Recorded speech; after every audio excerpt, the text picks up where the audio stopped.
strategy has always motivated me. And when I thought about the return on investment, it was just, I could have so much greater impact to give internationally if well used than I could in my local community. There are thousands of people who will give to this endeavor.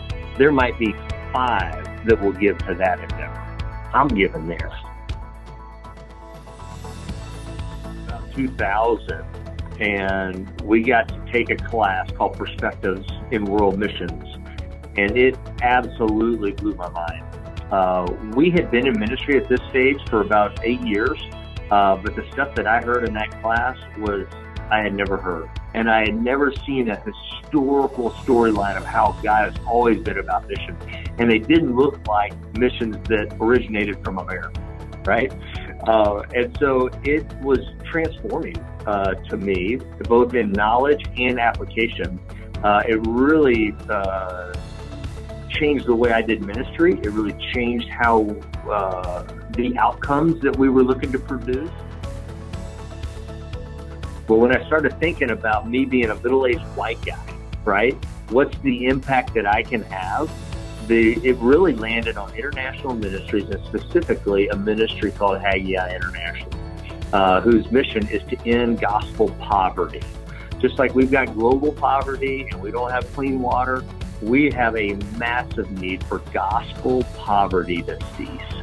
And so what Haggai does is bring in world leaders from third world countries, train and equip them to go back to their people and take the gospel to them.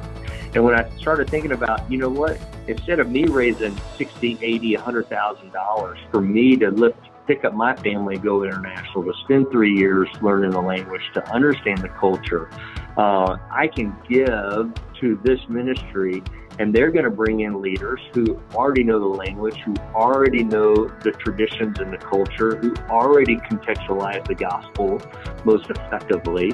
And so for me, I walk out of every Haggai International meeting that I have with the same conclusion. How can I make as much money as possible to where we can give as much money as possible to these international leaders who are going to do ministry much better, much more effective than I could ever dream of? And so we're still involved locally. We still disciple guys and girls. We still lead in our youth group. But when it comes to my giving, it's very strategic. It is very filtered. And I want to see the greatest impact and return on investment as possible.